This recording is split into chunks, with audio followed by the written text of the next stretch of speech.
ಸ್ನೇಹಿತರೆ ನಮಸ್ಕಾರ. ನಾನಿವತ್ತು ಅನ್ನಪೂರ್ಣೇಶ್ವರಿ ಪೊಲೀಸ್ ಠಾಣೆ ಮುಂಭಾಗದಲ್ಲಿದ್ದೀನಿ. ನೋಡಿ, ಇಲ್ಲಿಂದ ಒಂದು 50 ಮೀಟ್ರ್ ಅಂತರ ಇರ್ಬೋದು ಅಷ್ಟೇ ಪೊಲೀಸ್ ಸ್ಟೇಷನ್ಗೂ.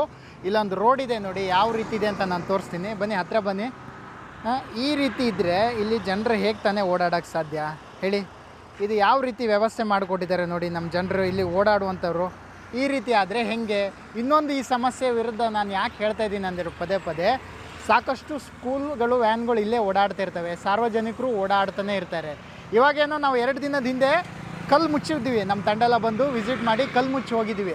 ಯಾರಾದರೂ ಎಚ್ಚೆತ್ಕೊಳ್ತಾರೆ ಅನ್ನೋ ಕಾರಣದಿಂದ ಇದು 2 ದಿನ ಆಗಿ ಇವತ್ತಿಗೆ 5 ದಿನ ಆಗ್ತಾ ಬಂತು. ಯಾರೂ ಕೂಡ ಇದಕ್ಕೆ ಸಂಬಂಧಪಟ್ಟ ಅಧಿಕಾರಿಗಳು ಯಾರೂ ಕೂಡ ಇದುವರೆಗೂ ಬಂದಿಲ್ಲ.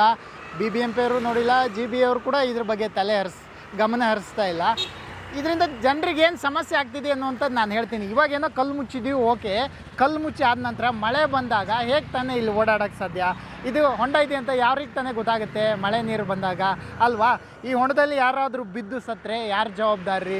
ಇನ್ನೊಂದು ಏನಂದರೆ ರಾತ್ರಿ ಹೊತ್ತು ಕೂಡ ಇಲ್ಲಿ ಸುತ್ತಮುತ್ತ ಯಾವುದೇ ರೀತಿಯ ಬೀದಿ ದೀಪದ ವ್ಯವಸ್ಥೆ ಇಲ್ಲ. ಆವಾಗಲೂ ಕೂಡ ಇದು ಕಾಣುವಂಥದ್ದಿಲ್ಲ, ಆವಾಗಲೂ ಕೂಡ ಇದು ಕಾಣಿಸಲ್ಲ. ಆವಾಗ ಯಾರಾದರೂ ಬಿದ್ದು ಸತ್ತರೆ ಯಾರು ಜವಾಬ್ದಾರಿ ಹೇಳಿ? ಇಲ್ಲಿ ನೋಡಿ, ಹಾಗೆ ಮುಂದೆ ಬನ್ನಿ. ನೋಡಿ, ರೋಡ್ ಮಧ್ಯದಲ್ಲಿ, ರೋಡ್ ಸೈಡಲ್ಲೆಲ್ಲ ಈ ರೀತಿ ಹಾಳಾಗಿರುವಂಥ ಕಾರುಗಳು ತೆರವು ಮಾಡ್ತೀನಿ ಅಂತ DCM ಸಾಹೇಬರು ಆರ್ಡ್ರ್ ಕೊಟ್ಟಿದ್ದಾರೆ. ಆದರೂ ಕೂಡ ಇದನ್ನೆಲ್ಲ ತೆರವು ಮಾಡುವಂಥ ಪ್ರಯತ್ನ ಕೂಡ ಇನ್ನೂ ಆಗ್ತಾ ಇಲ್ಲ. ಹಾಗೆ ಸುತ್ತಮುತ್ತ ಕಸ ಕಡ್ಡಿಗಳು ಕೂಡ ಜಾಸ್ತಿ ಆಗಿ ಹೋಗಿದೆ.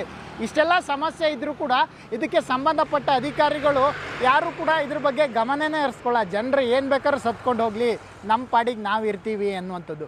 ಈಗ ನಾಗರಬಾವಿ ಸುತ್ತಮುತ್ತ ಕಾರ್ಪೊರೇಟರ್ ಎಲೆಕ್ಷನ್ ನಡೀತಾ ಇದೆ. ಇಲ್ಲಿ ಎಲ್ಲರೂ ಕೂಡ ಬ್ಯಾನರ್ ಹಾಕಿರ್ಬೋದು, ಕಟೌಟ್ ಹಾಕಿರ್ಬೋದು, ಅದೆಲ್ಲ ಮಾಡ್ತಾ ಇದ್ದಾರೆ. ಯಾರೂ ಕೂಡ ಇಂಥ ಸಮಸ್ಯೆ ಬಗ್ಗೆ ಯಾರೂ ಕೂಡ ಧ್ವನಿನೂ ಎತ್ತುತ್ತಾ ಇಲ್ಲ, ಇದ್ರ ಬಗೆಹರಿಸುವಂಥ ಪ್ರಯತ್ನ ಕೂಡ ಮಾಡ್ತಾ ಇಲ್ಲ. ಮಾನ್ಯ ಶ್ರೀ ಅವ್ರ ಹೆಸರಿದೆ ಎಲ್ಲ ನೋಡಿ, ರಾಜು ಅಂತ, BJP ಕ್ಯಾಂಡಿಡೇಟ್ ಅನಿಸುತ್ತೆ. ಇಲ್ಲಿ ನಿಂತಿದ್ದಾರೆ, ಕಾರ್ಪೊರೇಟರ್ ಎಲೆಕ್ಷನ್ನಿಗೆ ನಿಂತಿದ್ದಾರೆ ಇವರು ಸುತ್ತಮುತ್ತ ಎಲ್ಲ ಕಡೆ ಬ್ಯಾನರ್ಗಳು ಹಾಕಿದ್ದಾರೆ. ಜನರ ಕಷ್ಟ ಏನಂತ ಮೊದಲು ತಿಳ್ಕೊಳ್ಬೇಕು ತಾನೆ. ಜನರ ಕಷ್ಟ ಏನಂತಲೇ ಇವರಿಗೆಲ್ಲ ಗೊತ್ತಿರಲ್ಲ. ಈ ರೀತಿ ಬ್ಯಾನರ್ ಕಟೌಟ್ ಹಾಕಿಸೋದ್ರಿಂದ ಯಾರೂ ಕೂಡ ಓಟ್ ಹಾಕಲ್ಲ. ಓಟ್ ಹಾಕಿದ್ರು ಕೂಡ ಜನರ ಸಮಸ್ಯೆ ನೀವು ಬ್ಯಾನರ್ ಕಟೌಟ್ ಹಾಕಿಸೋದ್ರಿಂದ ಪರಿಹಾರ ಆಗಲ್ಲ. ಈ ಥರ ಗ್ರೌಂಡಿಗೆ ಇಳಿದು ನೋಡಬೇಕಾಗತ್ತೆ, ಜನರ ಸಮಸ್ಯೆ ಏನಂತ ತಿಳ್ಕೊಳ್ಬೇಕಾಗತ್ತೆ. ಆ ನಂತರ ನಿಮ್ಗೆ ಓಟ್ ಹಾಕ್ತಾರೆ ಸ್ನೇಹಿತರೆ, ಆ ನಂತರ ಓಟ್ ಹಾಕ್ತಾರೆ. ಇವರಿಗೆಲ್ಲ ಓಟ್ ಹಾಕಬೇಕಾಗತ್ತೆ ಇವರಿಗೆಲ್ಲ. ಇಲ್ಲಾಂದರೆ ಹೇಗೆ ಹೇಳಿ? ನೀವೇ ಜವಾಬ್ದಾರಿ, ಇವ್ರ ಜವಾಬ್ದಾರಿ ತೊಗೊಂಡಿಲ್ಲ ಅಂದರೆ ಸಾಮಾನ್ಯ ಜನರಾದರೂ ಜವಾಬ್ದಾರಿ ತೊಗೋಬೇಕು ಇದ್ರ ವಿರುದ್ಧ. ನಾನು ಹೇಳೋದಷ್ಟೇ, ಯಾರು ಕೆಲಸ ಮಾಡ್ತಾರೆ ನಿಮಗೋಸ್ಕರ ಅಂಥ ವ್ಯಕ್ತಿಗೆ ಮಾತ್ರ ಓಟ್ ಹಾಕಿ.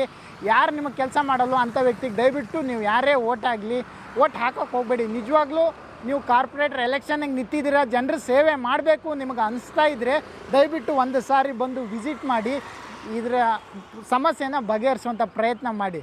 ಆವಾಗ ಒಪ್ಕೋತಾರೆ ನೀವು ನಿಜವಾದ ಜನನಾಯಕ ಅಂತ.